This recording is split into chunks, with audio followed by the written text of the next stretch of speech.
구원하시되 우리가 행한 바 의로운 행위로 말미암지 않고 오직 그의 긍휼하심을 따라 중생의 시선과 성령의 새롭게 하심으로 하셨나니. 아멘. 자, 여기서 구원하신다라는 말씀은 너희의 목숨을 버리면 얻을 것이요 이 목숨을 지키려고 그러면 잃을 것이다 하신 그 말씀입니다. 그러니까 우리가 오늘도 하루를 살면서 각자 개인의 일들을 여러 가지 할 텐데 다 땅의 일들이죠.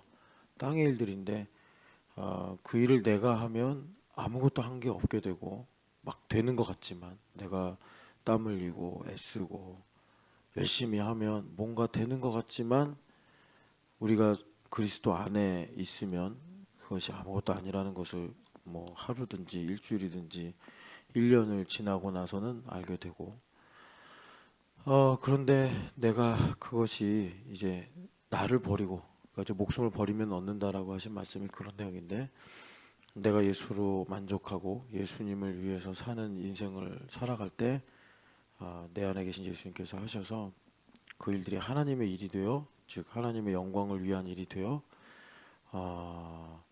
그것이 정말 이제 내가 한 결과 열매가 나타난다. 마태복음 16장 25절 말씀이죠. 25절. 25절의 말씀의 워딩이 정확하게 기억이 안 나서 우리 한번 찾아봅시다. 마태복음 16장 25절 말씀. 우리 제자도 24절 말씀 다음에 바로 나오는 말씀인데 누구든지 제 목숨을 구원하고자 하면 잃을 것이요 누구든지 나를 위하여 제 목숨을 잃으면 찾으리라. 아멘. 그러네요. 그러니까 제 목숨을 구원하고자 하면 잃을 것이요. 그래서 누구든지 나를 위하여 제 목숨을 잃으면 찾으리라.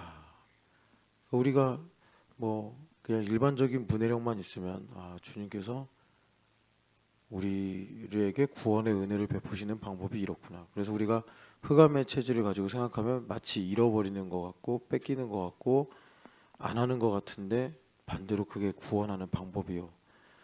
되는 것 같고 뭔가 이제 이렇게만 하면 잘 될 것 같아 이런 생각을 하는데 끝에 가면 잃을 것이요. 이렇게 주님께서 우리에게 말씀하십니다. 그래서 이 말씀을 이루어 주시는 것이 3장 5절에 구원하시되 이겁니다. 구원하시되. 이제 그 구원하신다. 그러니까 내가 그 이 땅의 일들을 그 하나님 나라의 유업으로 행한다는 것인데 그것이 율법적으로 보면은 불가능한 일이다. 불가능한 일이다. 아무리 정성을 다하고 아무리 애를 써도 그 지난 주보에 그 경철 집사님이 중용에 있는 내용을 인용했잖아요. 말은 아름답고 좋은데 그게 불가능한 일이라고요. 작은 하나라도 한결같이 꾸준하게 인간이 행한다. 예수님을 안 믿으면 그리스도 밖에 있으면 그 세상에서도 사람들 중에 율법적으로 의지가 매우 강한 사람이 있죠. 뭐 10명도 적은 것 같고 한 100명에 1명 정도? 요즘 세상에서는 10,000명에 1명 정도? 뭐 그 정도 있는 것 같아요. 그런 사람들이 이제 그런 일을 행합니다. 작은 한 가지라도 한결같이 꾸준히 해요. 그런데 예수님 말씀은 이제 그렇게 해도 거기서 아무것도 없다. 내 힘으로 하는 경우에. 그런데 예수님 밖에서는 그게 간혹 100명 중에 하나, 10,000명 중에 하나로 가능합니다. 가능해요. 예수님 밖에서는. 그런데 예수님 안에서는 예수님께서 그렇게 못하게 하세요. 절망을 주시고 실패를 주시고 뭐 하여튼 그렇게 하세요. 주님께서 어떤 사람을 이제 구원하기로 예정하셨는데 그 사람이 정말 10,000명 중에 1명 나올까 말까 하는 의지를 가지고 있어요. 정말 성실하고 또 지혜롭고 또 하여튼 그런 마음을 갖고 있어요. 근데 그 사람을 하나님 구원하셔야겠다. 그러면 예수님을 제대로 알기 전에는 그 정도 하면 됐는데, 그래서 나의 강점은 성실함이고 그 성실함으로 뭔가를 꾸준히 하면은 결과가 분명히 나왔는데, 예수님을 믿고 제대로 좀 살아봐야겠다. 그래서 제자도로 가야겠다. 이제 이런 마음을 품고 나서는 그게 안 돼요. 뭔가 계속 방해가 되고, 내가 되게 성실하지 않은 사람이구나 이런 걸 발견하게 되고, 또 모처럼 해 봤어도 결과가 없고, 참 뭐 세상이 나를 속이는구나 뭐 이런 식으로, 그렇게 주님께서 우리에게 구원의 은혜를 베푸시는 겁니다. 베푸세요. 그래서 주님께서 우리가 이 땅의 삶을 살면서 그 모든 일이 하나님 나라의 유업이 되게 하시기 위해 우리에게 베푸신 은혜가 뭐냐면, 여기 중생이라고 좀 딱딱한 어려운 표현인데, 다시 태어남과 다시 새롭게 하심의 씻음으로, 그러니까 내 힘으로 살려고 하는 우상들, 뭐만 좀 나하고 다르고 나를 반대하는 것 같고 뭐 이렇게 느낌이 들면 바로 굳어져 버리는, 참 뭐 이렇게 그 개인 자신이나 자신을 못 보겠으면 남을 보면, 남을 볼 때 거울처럼 보면 됩니다. 내가 저렇구나. 그러니까 뭐냐면 이런 거예요. 되게 반갑게 인사하다가도 이제 만약에 뭐 대화 중에 어긋나거나 이렇게 속상한 일이 생기면 우리가 이제 감정이 상하고 이러니까 태도나 어투가 바뀔 수 있잖아요. 그럼 이제 서로가 이해하잖아요. 나랑 이게 뜻이 안 맞아서 그렇구나. 나랑 생각이 달라서 그렇구나. 이제 이해가 되잖아요. 그럼 그 정도만 돼도 뭔가 대화할 수 있는 여지가 좀 있죠. 그래서 그러냐 이런 식으로 말을 하면서. 그런데 그냥 혼자 속으로 생각하는 거예요. 뭐 이렇게 듣고 생각하고 이래가지고 마음이 속상해지고 뭐 두려움이 생기고 뭐 상하고 이래서 그냥 왜 저러지? 하는 느낌 있잖아요. 안녕하세요. 좋은 하루입니다.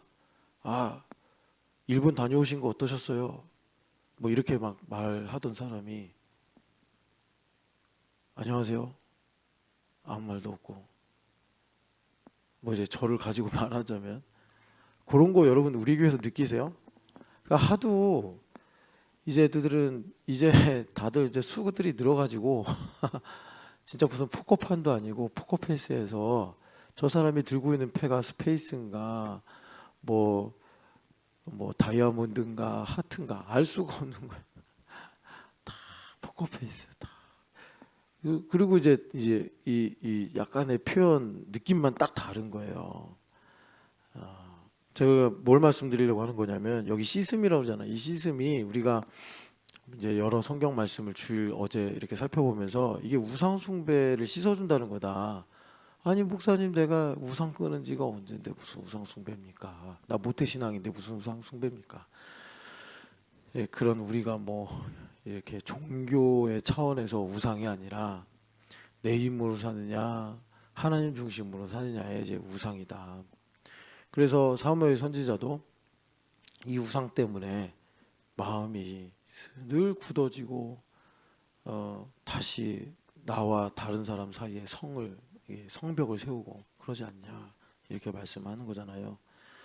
그것을 주님께서 이제 씻어 주셔야 내 안에서 성령 하나님께서 역사하셔서, 여기 말씀 5절에 우리를 구원하신다라는 이 말씀이 우리 가운데 이루어진다는 거예요.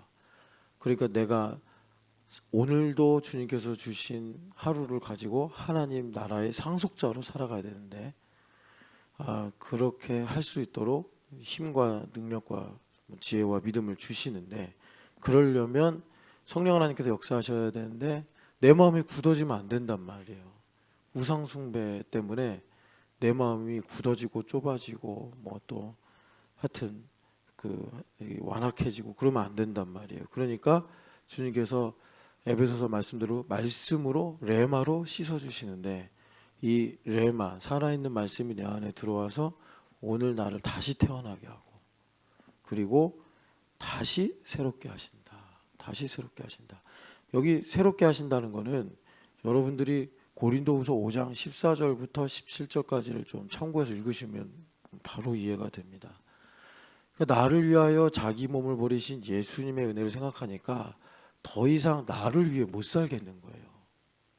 나를 위해 산다. 내 힘으로 못 살겠는 거예요. 그러니까 우리가 이제 그 내 힘으로 사는지 하나님의 은혜로 사는지는 분별을 할 수 있어야겠죠. 그 전에 꼭 교회에서 하는 거는 하나님의 일이고 교회 밖에서 하는 거는 내 일이고가 아니잖아요. 교회에서도 내 일을 할 수가 있고 세상에서 하나님의 일을 할 수 있단 말이에요. 그러니까 이제 기본적으로 우리가 성령 하나님께서 우리의 영혼을 밝히시면 은혜를 알게 된다. 고린도전서 2장 12절 말씀이죠. 그래서 그렇게 은혜를 알게 되면 그 다음으로 14절에 영적인 분별력을 갖게 되는데 이 성령 하나님을 따라 생각을 할 수 없는 사람, 그러니까 아직 어린아이에 해당되는 사람은 영의 일들을 받지 않는다. 어리석게 생각한다. 이렇게 성경에서 우리에게 말씀합니다. 그러니까 어리석게 생각한다는 거는 이제 내가 뭔가 이렇게 이제 하려고 뜻을 세웠는데 거기에 대해서 하나님의 뜻으로 말을 하면 마음이 굳어지고 또 하여튼 그 방어 기제가 한 겹, 두 겹, 세 겹 딱 생겨가지고 벌써 더 이상 접근할 수 없게 만들고 이제 그렇게 된다는 거예요. 아까 전에 말씀드린 대로 안녕하세요 그랬는데 네. 아침 드셨어요? 네. 오늘 좋은 날씨죠? 네. 자, 이쯤 되면 더 이상 말 걸지 말라는 얘기구나.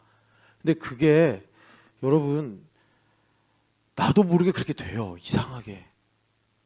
이제 그럴 때 분별력 있는 사람은 아니 내가 왜 이렇게 태도가 이런가. 성령 하나님께서 근심하시거든요. 그렇게 하면 나 속상하다. 성령 하나님께서 그러신다고. 너 왜 이렇게 상대방이 말하는데 벽을 세우냐.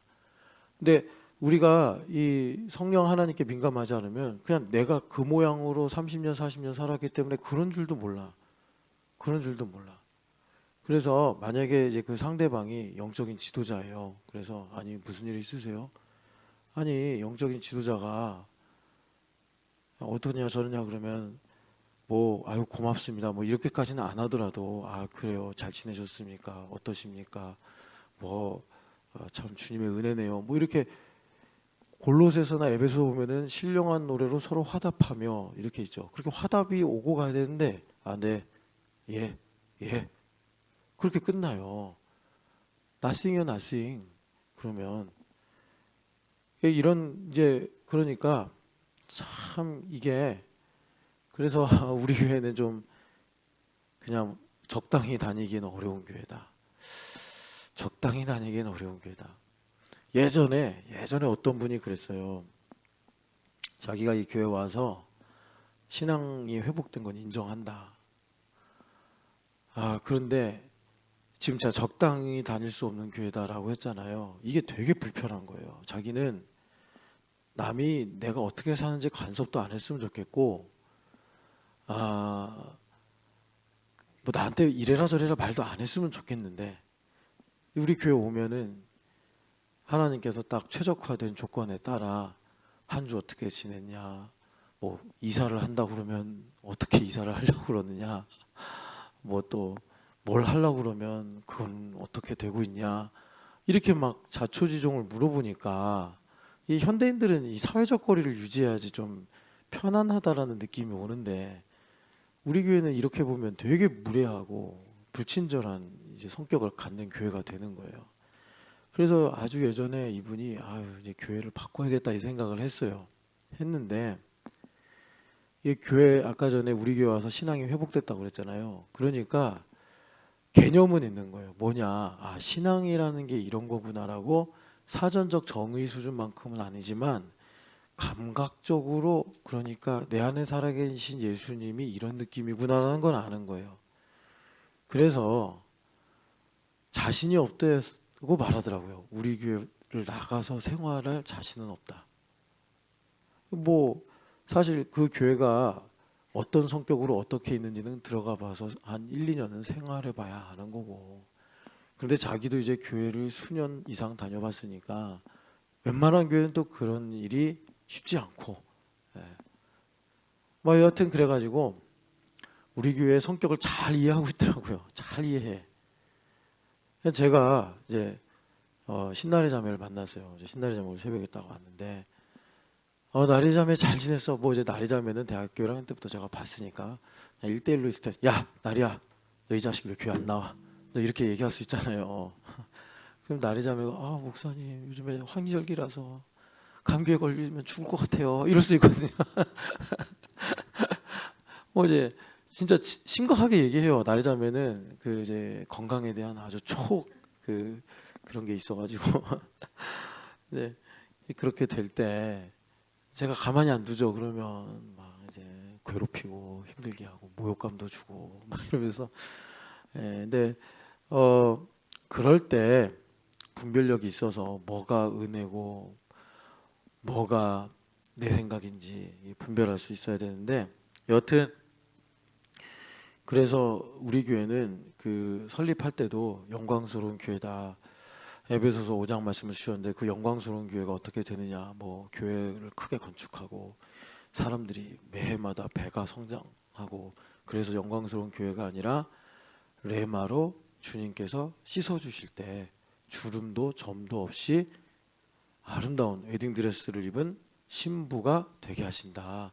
주님께서 우리에게 말씀하셨단 말이에요. 그 구체적인 내용이 뭐냐면 성령 하나님께서 풍성하게 역사하셔서 그래서 우리를 다시 태어나게 하시고 다시 새롭게 살게 하신다. 새롭게 산다는 거는 여러분 영으로 살게 하신다는 건데 영으로 산다는 건 막 환상을 보고 뭐 천국에 올라갔다 오고 초월적인 능력을 갖는 게 영으로 사는 게 아니라 나를 위해 살지 않고 나를 위해 죽으신 예수님을 위해 살겠다. 고린도후서 5장 말씀이에요. 그래서 예수님을 위해 사는 게 새로운 피조물로 사는 거예요. 그 예수님을 위해 산다. 자, 고린도후서 5장을 한번 잠깐 볼게요. 제가 말로만 설명하는 거다. 우리 이세미가 코를 골면 조금 뒤에 있는 지연 자매가 살짝 고개를 살짝 얼마나 고단해. 오늘 그래도 다 맞아야지 모처럼 이렇게 공부도 열심히 하고 새벽 예배 나왔는데 이제만 조금만 힘내라. 자 15절 읽겠습니다. 그가 모든 사람을 대신하여 죽으심은 살아있는 자들로 하여금 다시는 그들 자신을 위하여 살지 않고 오직 그들 대신하여 죽었다가 다시 살아나신 이를 위하여 살게 하려 하심이라. 아멘. 그래서 나를 위해 사는 것이 아니라 나를 대신하여 죽으셨다가 다시 살아나신 예수님을 위해 사는 것인데 그것이 16절에 보니까 이제는 그리스도를 육신을 따라 아는 것이 아니라 어떻게 해요? 이제 영으로 안다 이거죠. 내 안에 계신 예수님으로 안다. 그래서 17절에 이런 모든 말씀을 한마디로 정리하시는데 새로운 피조물이라. 우리를 날마다 이렇게 새롭게 성령 하나님께서 이제 빚어 가신다는 것입니다. 예수님을 위해 살도록. 이거 내 것이 아니었구나. 뭐 이런 깨달음부터 시작해서 예수님으로 만족하고. 그래서 우리가 흑암에 살면서 여러 가지 어렵고 속상한 일도 만나잖아요. 그런 모든 일들이 일종의 리트머스예요. 내가 예수님으로 만족하고 있지 않은가, 만족하는가. 그래서 내가 만약에 10이라는 만큼의 스트레스를 받았어요. 그래서 그것 때문에 속상해요. 스트레스를 받았어요. 그럼 나 예수님을 만족하지 못하는 신호등이 딱 켜진 거예요. 그런데 그런 일이 생겼는데도 뭐 감사가 나오고 찬양이 나오고 한 10초 기분이 안 좋았다가 성령 하나님 의지하고 마음으로 기도하니까 풀리고 마음이 부드러워지고 예수님으로 지금 내가 만족하고 살고 있구나. 신호등이 딱 켜지는 거예요. 예수님으로 만족하고 있다는 건 뭐냐면 내가 예수님을 주인 삼고 있구나. 예수님과 내가 주와 종으로 붙어 있구나. 그거예요. 그런데 이게 이제 마음의 문제다 보니까 눈으로 뭐 보이면 금방 알겠지만 안 보이잖아요. 내가 멀쩡히 저도 목회를 하고 있는데 겉으로 누가 알겠어요. 나도 모를 수 있죠.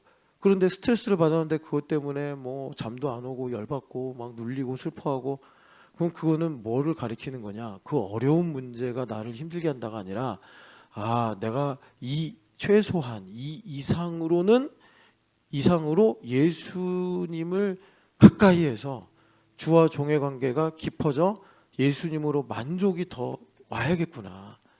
예수님 주인 되심이라는 신앙 고백이 더 깊어져야겠구나. 여전히 아직도 내가 요나처럼 저 깊은 뱃속에 내 거야, 이건 내 마음대로 할 거야 라고 감춰놓은 뭐가 있나 보구나. 주님께서 그거 꺼내가지고 지금 바다에 던지라고 하시는구나. 그것 때문에 지금 네 인생에 풍랑이 와가지고 배가 뒤집히게 생기지 않았냐, 이렇게 말씀하시는구나 해서 우리가 회개하고, 그래서 그거를 주님께, 이건 주님의 것입니다, 그 슬픔 주님의 것입니다, 그 소중한 것 주님의 것입니다, 그렇게 할 때 마음이 잔잔해지더라. 예수님 주인 되셔서 잔잔해지는 거예요. 그런데 이제 이런 일들을, 영적인 분별력이 없으면 그 인간 때문에, 그거의 그 일 때문에, 그 문제 때문에 이렇게 하면서 정작 나는 살피지 못하고 내가 저 깊은 곳에 감춰놓은 내 마음의 생각이나 뜻은 내가 모르고 그냥 이 겉에 드러나는 현상, 사실 안개 같은 것인데, 그래서 바울사도가 그러잖아요. 내가 다름질하는 것은 향방 없이 하는 게 아니다, 허공을 향하여 치는 것이 아니다.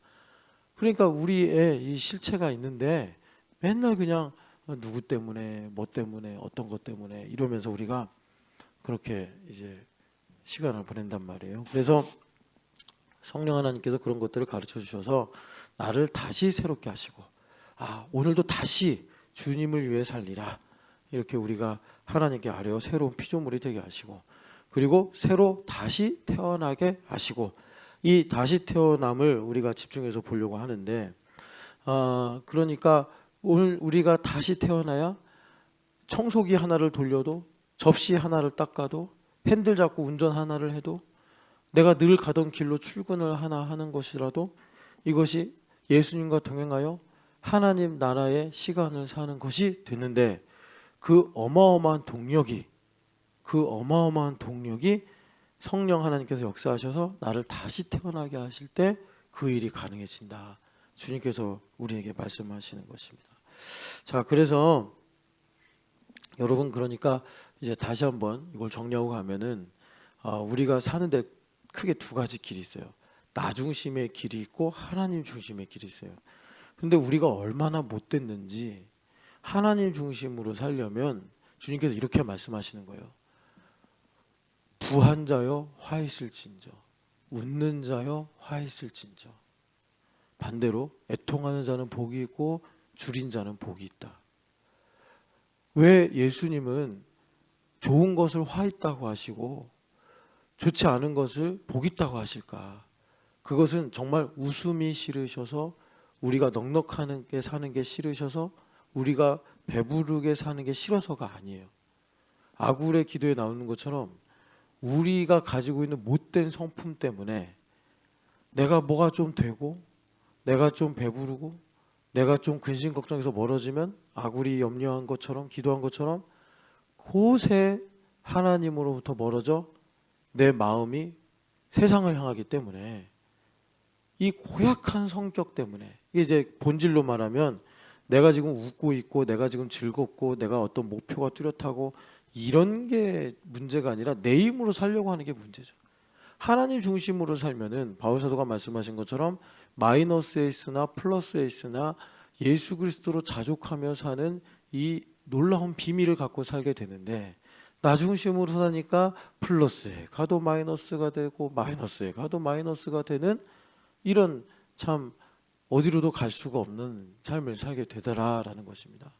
그래서 주님께서 우리에게 진리를 말씀하시는데, 우리 마음도 삐뚤어요, 귀도 삐뚤어요. 그러니까 의에 줄이고 목말라야 복이 있다, 이렇게 역설적으로 말씀하시면서 우리에게 진정으로 만족이 무엇이며 복이 무엇인지를 말씀하시더라. 그래서 그 말씀을 들을 때 나의 본성은 항상 나 중심으로 생각하는 것에 치우쳐 있구나.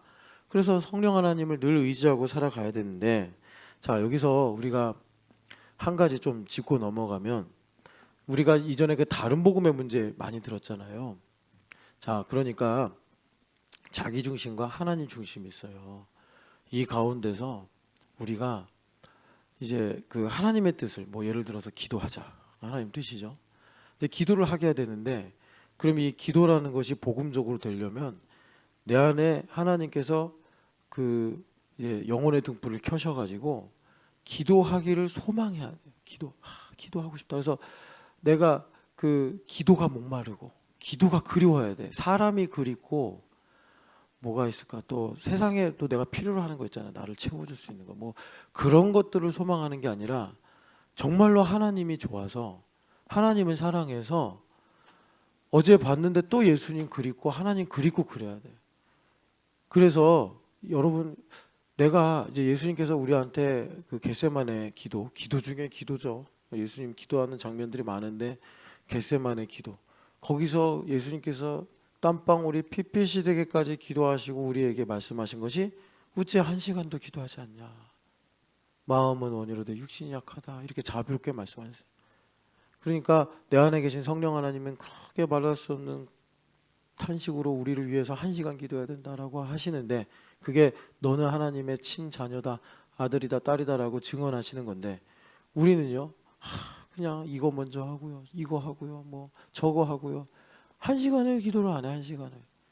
우리 하나님은 여러분 이거 영으로 좀 이해하세요. 그렇게 내가 보고 싶고 그것 때문에 마음이 아프고 힘드신데 나는 안 힘들어. 좀 그만 좀 찾았으면 좋겠어. 아침에 10분 기도했잖아요.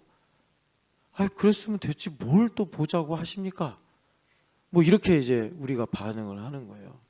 그래서 이런 부분에 대해서 하나님 앞에 우리 간절한 마음을 가지고 이제 나아가도록 성령 하나님께서 내 내면의 등불을 밝히셔서 나에게 기도의 영을 부어 주셔야 되는데 이게 여러분 그 레위기에 보면 19장에 그 과수원법이 나옵니다. 과수원법.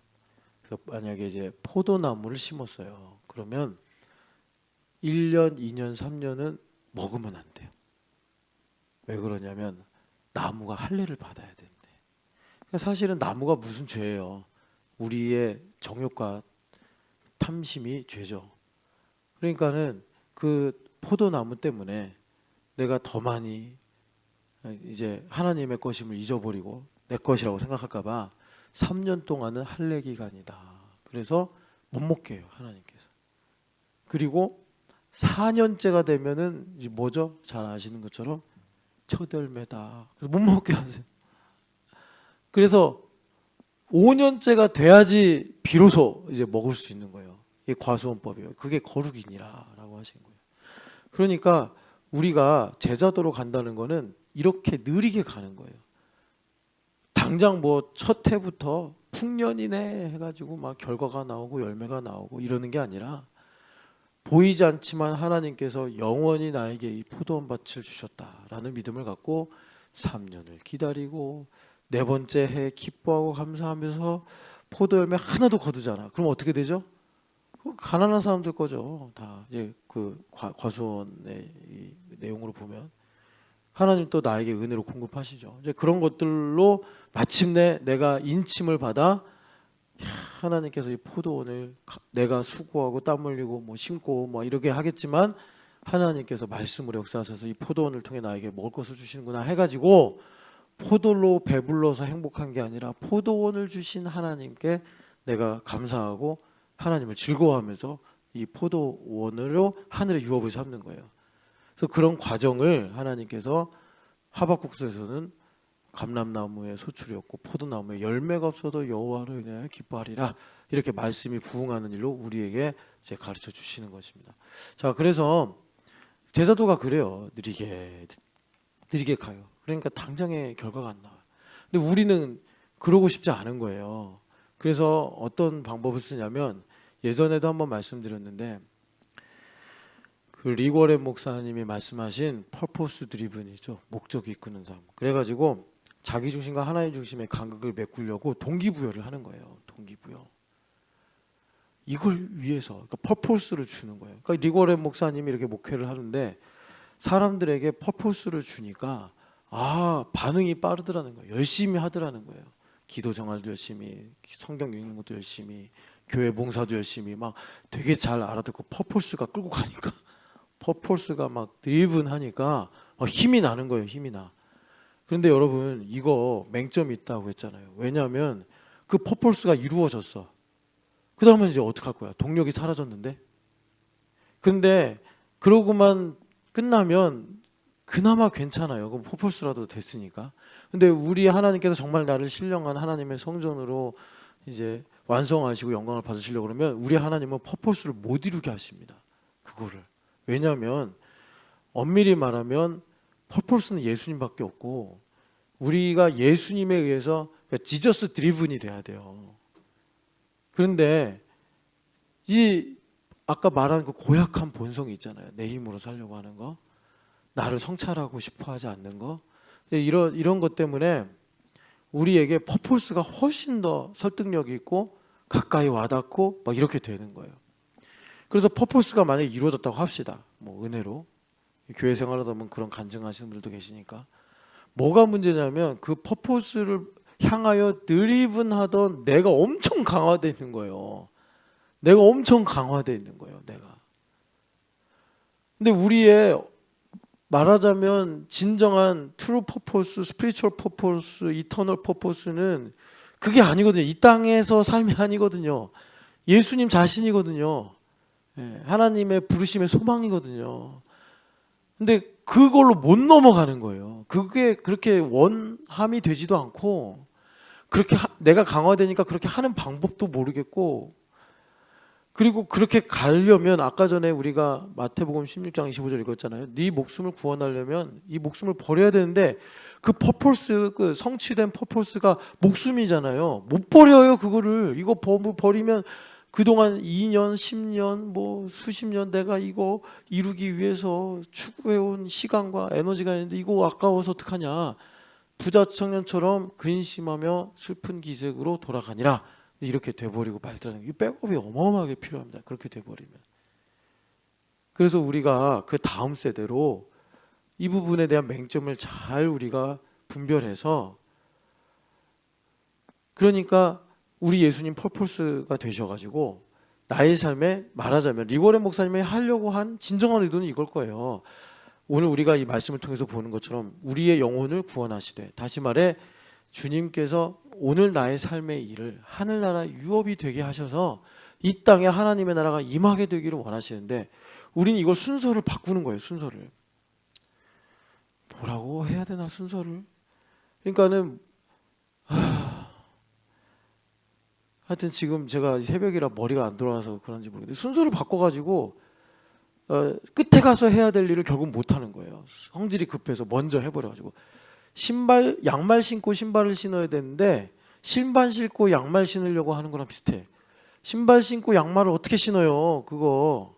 그러니까 그냥 맨발로 신발 신고 다니는 건데 뭐 이거는 사소한 문제니까 별 문제는 안 되겠지만 우리가 사는 모양이 꼭 그렇다니까요. 예수님은 뒤로 이제 뭐 이게 밀어놓고 일단은 애부터 잘 키우고 보자. 일단은 내가 뭐 이 문제 해결하고 보자. 일단은 내가 목표를 이루고 보자. 이렇게 간다니까요. 그러면 신발 신고 양말 신겨달라는 거랑 똑같아요. 양말 신고 신발 신어야 되는데. 여하튼 그래서 주님께서 우리에게 이제 이런 내용으로 그러면 이 부분 좀 말씀드릴게요. 자, 마태복음 11장을 보시면 제자도에 관한 중요한 말씀이 있죠. 마태복음 11장. 그 양말 신는 게 뭔지 말씀을 드릴게요. 양말 신는 게 뭐냐?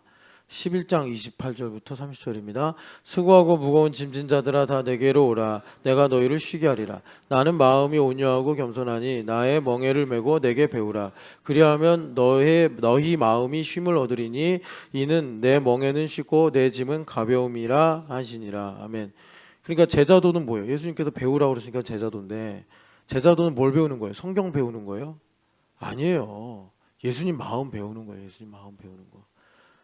예수님 마음 빌립보서 2장 5절 온유하고 겸손한 예수님의 마음을 품으래요. 그러니까 예수님 입장에서는 하나님의 근본 본체시나 동등됨을 취할 것으로 여기지 아니하시고 오히려 자기를 비워 종의 형체를 가지사 사람의 모양으로 나타나셨고 그래서 자기를 낮추사 죽기까지 복종하셨느니라. 그 예수님의 마음을 한마디로 말하면 온유하고 겸손한 마음이에요. 온유하고 겸손한 마음. 온유하고 겸손한 마음이 뭐예요? 여러분 그냥 솔직히 말할게요. 여기 우리 수지 의지에 철의 여인이 되려나 쟤는 졸지도 않네. 우리 가빈이 이세미는 가빈이 이름 듣고 깼어. 훌륭하다. 이세미 이세미는 하늘나라구나. 그래 이세마 인생 쓰지 말고. 여러분 이거 유치한 표현인데 그냥 이해하세요. 이해는 여러분들의 몫으로 남길게요. 설명 안 할게요. 우리 주말 캠프 애들이 저를 되게 좋아하거든요. 사실 뭐 그렇게 잘해준 것도 없는데 개인적으로 뭐 제가 가빈이 생일 선물 사준 적도 없고, 그치? 내가 뭐 이세미는 사준 적 있는 것 같은데 너는 우리 교회 첫 번째로 태어난 아이라서 넌 사준 적 있어 내가. 근데 니네 엄마 아빠가 받았으니까. 옛날에 내가 카시트 사줬다, 카시트. 근데 얘네들은 좋아해요. 여러분들은 저 안 좋아하잖아요. 여러분들 막 나 되게 괴롭히잖아요. 막 세상 말로 막 본 척도 안 하고 말 붙이면 막 저리 가라고 그러고. 그러니까 여러분 저를 좋아해 달라는 게 아니라 저를 통해서 말씀하시는 예수님을 보라 이 말입니다. 제가 개차반 같아도 어떡하겠어요. 주님께서 저를 여기 두시는데 뻔뻔스럽게 제가 이렇게 얘기할게요. 그러나 저를 성찰해서 최대한 여러분들 마음에 해가 안 되도록 애쓰고 그래 주님 앞에 저를 돌아볼 테니 여러분들도 제발 온유하고 겸손한 마음을 가져라. 뭐 저만 그러겠습니까? 여러분 빌립보서 2장 5절 보면은 이 마음 품으라 곧 예수님의 마음이다. 그리스도의 마음이니 이렇게 말씀하는데 그 마음이 뭐래요? 나보다 남을 낮게 여기고. 그러니까 무슨 말이에요? 이 온유하고 겸손한 마음을 누구한테 배우라는 거예요? 예? 우리 김진춘 목사님한테 배우는 거예요. 저는 주현 집사님한테 배우는 거고 성지현 집사님한테 배우는 거예요. 그게 예수님의 마음이라는 거예요. 뭐 어디 가서 배우려고 뭐 혼자 기도해가지고 하늘의 문이 열리든가요? 그럴 수도 있어요. 그런데 이 단계를 생략하고는 그런 일이 없어요. 이 단계를 생략하고 그런 일이 생긴다. 그러면 광명한 천사로 위장한 사탄이 나에게 미혹을 하는가? 이렇게 의심을 할 만합니다. 그거는. 그러니까 예수님께서 이 마음을 품으래요. 이 마음을 품는 것이 퍼포스 드리븐이 아니라 지저스 드리븐, 철치 드리븐, 가스펠 드리븐, 가센털드 드리븐, 홀리 스피릿 드리븐 이렇게 되는 겁니다. 이 후자로 말한 건 하나도 이 의가 없어요. 그거는 완전한 그 삶이에요. 지저스 드리븐, 뭐 바이블 드리븐, 홀리 스피릿 드리븐, 철치 드리븐, 뭐 이거 하나님 드리븐 다 똑같아요.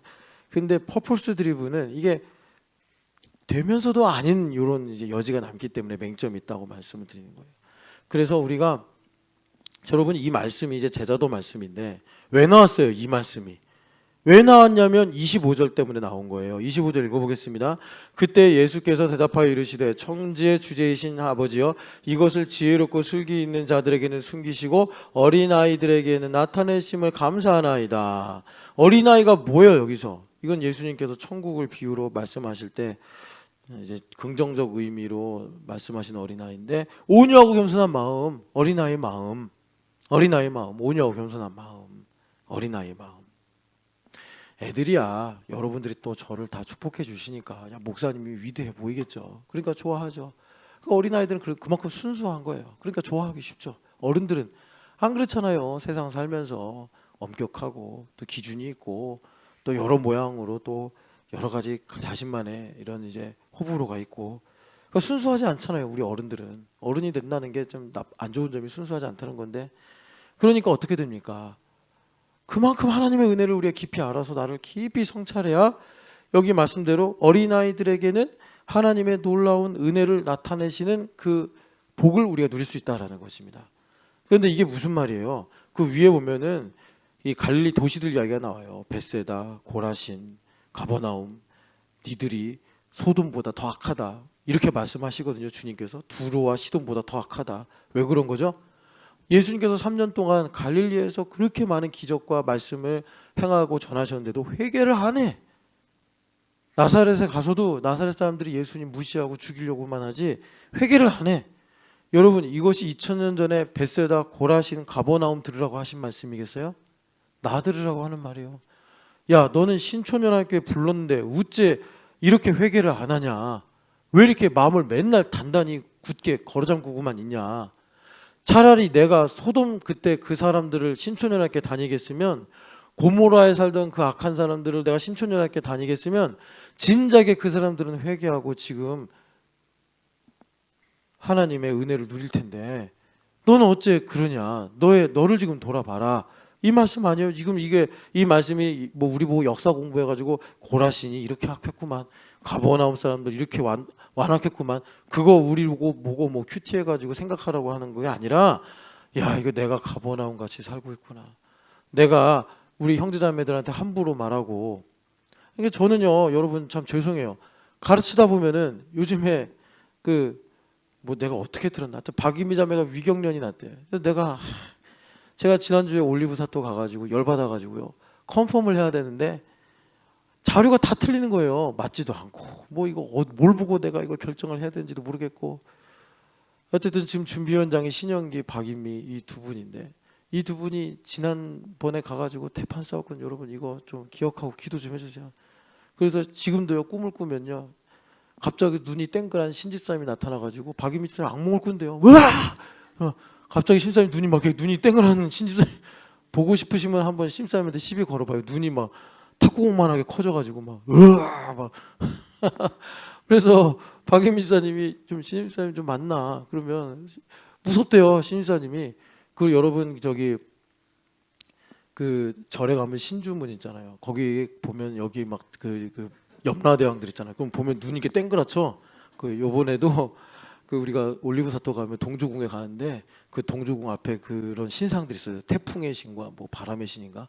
걔네들을 이제 외부에 놓으면은 바람에 이렇게 해지고 이러니까 박물관 안으로 놨어요. 그래서 그걸 볼 텐데 보면 눈이 땡그래 이렇게. 아주 노려보고 있어요. 그러니까 박유미 사님이 지난번에 가고시마 가서 그런 이제 염라대왕 같은 신입사님을 보고 지금도 악몽을 꿔요. 신입사님 좀 만나. 무서워요 목사님. 아니 하나님을 두려워해야지 왜 신영기 집사님을 두려워해요. 그 박유미 사님 회개해야 돼요. 하나님만 두려워하게 하여 주시옵소서. 그리고 신입사님이 눈을 동그랗게 뜨면 예수 그리스도 이름으로 탁 찔러가지고 그냥 마귀 쫓아내고 귀신아 떠나가라 이렇게 하고 신입사님 구원해야지. 이거 언제까지 신입사님 무서워해가지고. 그래서 지난주에 그냥 막 열불 났죠. 제가 정신 차리라고 그랬는데 참 내가 고라신 같은 사람이에요. 고라신 같은 사람. 아니 우리 신영기 박유미 지사님 같은 분이 없었으면 제가 어떻게 여기서 목회합니까? 제가 가버나움 같은 사람이에요. 그러니까 주님의 은혜도 모르고 그냥 뭐 그거 뭐 좀 아니 그 리스트 그거 좀 작성 안 했으면 어때 그냥. 근데 또 안 하면 또 예약하러 갔는데 허탕 치니까 속상하긴 하죠. 여하튼간에 여러분 이 제자도의 마음을 가지고 늘 서로를 존경하시고 예수님처럼 늘 하나님의 뜻을 깨닫고 발견하시기를 축복합니다. 이것이 우리는 퍼포스 드리븐이 아니라 하나님 아버지 드리븐, 예수님 드리븐, 성령 하나님 드리븐이 돼야 돼요. 우리는 예수님을 얻기 위해 오늘도 직장에 가야 되는 거고 예수님을 얻기 위해 갑이나 영어 공부를 하는 거야. 예수님을 얻기 위해 오늘도 뭐 허드렛 일, 뭐 집에서 하는 빨래, 설거지 이런 걸 예수님을 얻기 위해. 그만큼 예수님은요 위대하시고 빠짐이 없는 분이에요. 그럼 예수님을 위해서 한다는 게 뭐냐? 그게 다 세상 일인데 어떻게 그게 예수님을 위해서 한다는 거냐? 그게 뭐죠? 그게 예수님의 일이 되려면 나를 내적으로 깊이 성찰할 수 있어야 된다. 그게 제자도예요. 제자도는 우리가 고린도후서 11장의 말씀처럼 내가 그리스도를 본받은 것처럼 너희는 나를 본받으라라는 배움의 역학관계를 가지고 나 자신을 깊이 성찰하는 거예요. 나 자신을 깊이 성찰해서 고린도전서 2장 10절 12절의 말씀이 계속 깊어지는 거예요. 성령 하나님은 하나님의 깊은 것을 통달하셔서 내 영의 깊음을 밝히사 하나님의 은혜가 얼마나 큰지를 보게 하시는 거예요. 입다가 버릴 이 옷에도 하나님의 은혜가 있구나. 이렇게 우리로 하나님의 은혜를 발견하게 하는 것이 제자도요. 그래서 예수님께서 제자도는 온유하고 겸손한 예수님의 마음을 갖는 것이다.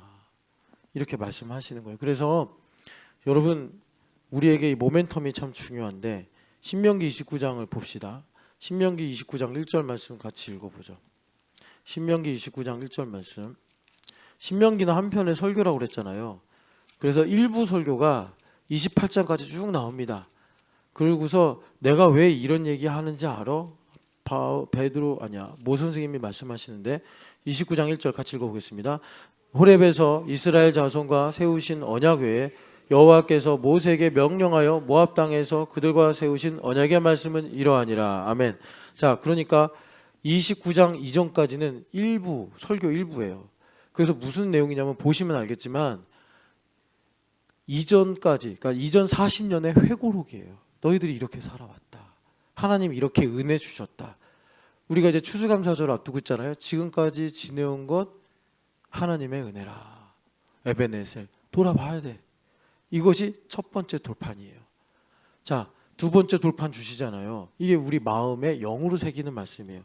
그래서 다시 한번 이것을 이제 신의 산이 아니라 모압 평야에서 하나님께서 새로운 언약을 세우시는 건데 그 마음에 써야 되니까 우리가 잘 알고 있는 4절 같이 읽어보겠습니다.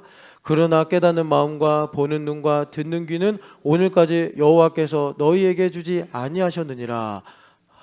이제 깨닫는 마음, 보는 눈, 듣는 귀를 주신다는 거구나. 이제는 우리가 이제 상징적으로 첫 번째 돌판, 두 번째 돌판인데 첫 번째 돌판은 깨졌잖아요.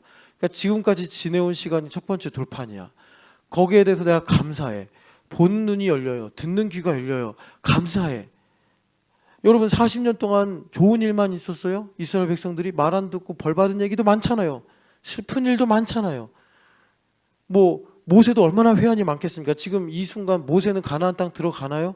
못 들어가잖아요. 그러니까 가장 한설일 사람이 모세예요. 모세.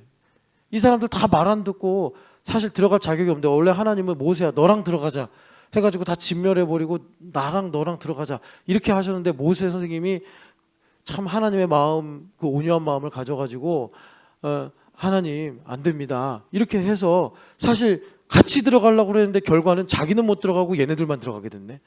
그러니까 모 선생님이 이게 뭐야 인간적으로 실망할 수 있잖아요. 그런데 그런 시점에 그 모세의 마음과 모세의 신앙 고백을 통해서 주님께서 이 들어갈 백성들에게 두 번째 돌판을 새겨주신다. 오늘 우리로 말하면 영의 말씀을 새겨주신다. 이게 거듭나는 거거든요. 그래서 지나간 삶, 자, 우린 또 새 하루를 사는 거예요. 그럼 지난 어제, 지난 나의 한 해 또는 지난 수십 년을 돌아보면서 듣는 귀, 보는 눈이 열리면 깨닫는 마음, 좋은 땅의 마음이 나에게 입혀진다는 거예요. 그런데 그 모멘텀이 뭐냐면 우리가 계속 듣는 대로 5절 말씀에 우리가 의식하지도 못할 만큼 자연스럽게 내 몸에 붙어있던 옷과 신발이란 말이에요. 여기서 만나 메추라기 얘기도 안 나와. 하나님께서 만나 메추라기 마저도 특별했기 때문에 주님께서 정말 특별하다고 할 수 없는 너무나 일반적인 헌 옷통에나 버릴 40년 동안 입은 옷이나 신발 가지고 은혜를 말씀하시는 거예요. 여러분 모멘텀이 뭔지 아시겠죠? 모멘텀이.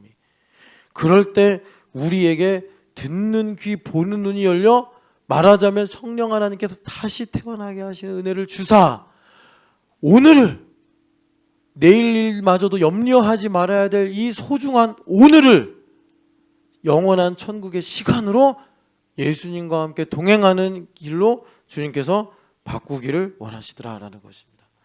그래서 마태복음 13장을 가봐요. 이 말씀을 가지고 예수님께서 자 16절 같이 읽어보겠습니다. 마태복음 13장 16절 그러나 너희 눈은 봄으로 너희 귀는 들음으로 복이 있도다. 우리 교회 여러분 그냥 간판만 그런 게 아니라 왜 저 간판에다가 디사이플십을 새겨주셨겠어요? 너희들 이 복이 있다. 복이 있다. 그래서 주님께서 11절에 오늘을 천국으로 살기를 바라시기 때문에 너희에게는 천국의 비밀을 아는 것이 허락되어 있으니 어떻게 하라는 거예요? 예수님을 믿는 믿음으로 오늘을 천국을 침노하는 삶으로 살아라. 주님 말씀하시는 거예요. 그래서 우리의 눈이 열려서 나의 지나간 삶에서 옷과 신발 같은 순간순간에서 예수님을 발견할 때 우리에게 천국의 말씀을 듣고 깨닫게 하심으로 들으면 믿어지고 믿어지면 순종이 되는 하나님의 유업을 잇는 상속자가 되게 하시더라라는 것입니다. 그래서 여러분 오늘 우리가 바라기는 자 아까 전에 이제 신명기 말씀 가나안 땅에 들어가야 될 사람들한테는 일상을 대표하는 옷과 신발을 가지고 주님께서 특이점을 말씀하신 거예요. 이 신발이 그러니까 그 신발은 때로는 내가 실패하는 길로 신고 가던 신발이요, 때로는 눈물 젖은 신발이요, 때로는 외로운 밤에 신던 신발이요, 때로는 또 행복과 기쁨과 회복의 순간들의 신발이란 말이에요.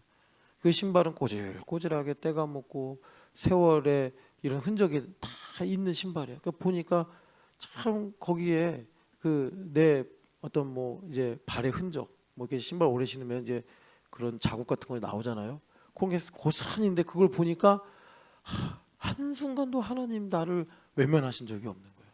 그게 너무 귀해요. 그게 보는 듣는 깨닫는 마음을 열어주시듯이 오늘 주님께서 우리를 제자도로 부르셔서 너희에게는 허락이 됐다. 그래서 여러분이 그 아까 전에 읽은 13장 16절 이전 보면은 선지자들이 얼마나 이거를 소망했는지 아냐? 너희들이 지금 누리는 이 복을 항상성 있게 갖기를 얼마나 소망했는지 아냐?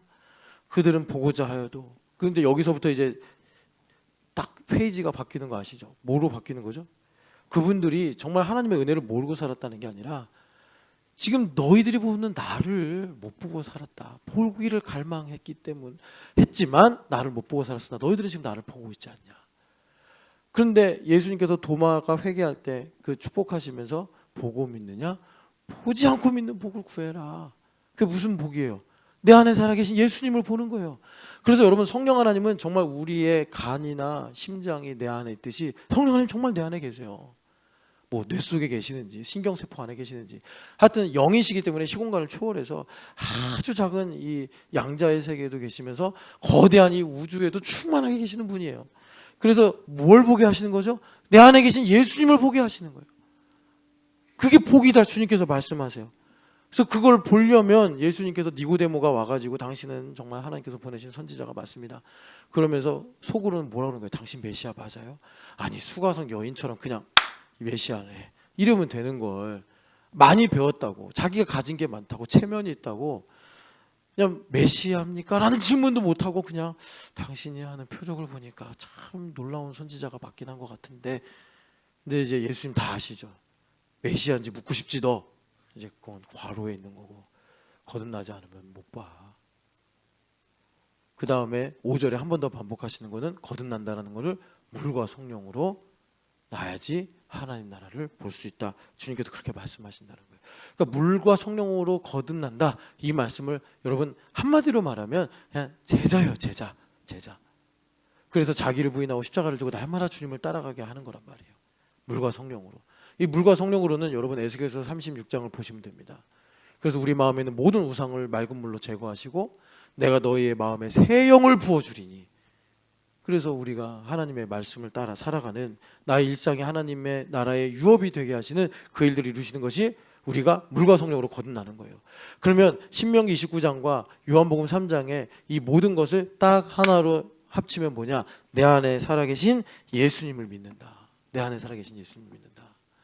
그래서 여러분 히브리서 1장 2절 보면은 예전에는 선지자와 많은 하나님의 종들을 통해 말씀하시던 하나님께서 오늘 우리 시대에는 누구를 통해 말씀하신다고요? 아들을 통해 말씀하신다. 우리 아들을 통해 들어야 돼요. 그 아들이신 예수님이 어디에 계십니까? 내 안에 계신다고. 내 안에 계신다는 말은 뭐냐면 내가 김진춘 목사님을 만나면 내 안에 계시기 때문에 김진춘 목사님 안에서도 나타나시고 내가 유선미 어머니를 뵈면 유선미 어머님 안에 또 예수님 계신 거예요. 왜? 내 안에 계시니까. 내가 가는 모든 곳에 계신다고. 심지어 예수님께서 천국 복음을 말씀하시면서 네가 싫어하는 원수 안에도 내가 있다. 네 안에 있기 때문에 그렇게 되시는 주님께서. 내가 너 안에 있기 때문에 네가 사망의 음침한 골짜기를 걸어가도 거기에도 내가 있다. 다윗처럼 내가 스올에 데려가 내 자리를 펼치라도 거기 예수님 계시고 내가 날개를 펴 저 새벽 바다 끝에 거해도 거기 예수님 계신다. 여러분 그 예수님을 보고 예수님을 통해 말씀을 들으셔서 오늘도 여러분들이 하는 그 작은 일들 여러분들이 하는 남들도 알아주지 않은 그 보잘것없는 순간조차도 여러분 예수님의 살과 피요, 예수님의 영원하신 순간이요, 예수님의 생명임을 여러분 발견하시고 하늘나라 유업의 상속자로 살기를 축복합니다. 사랑하는 하나님 아버지, 하나님 아버지 성령 하나님으로 충만하게 하셔서 다시 태어나는 오늘을 살게 하여 주시옵소서.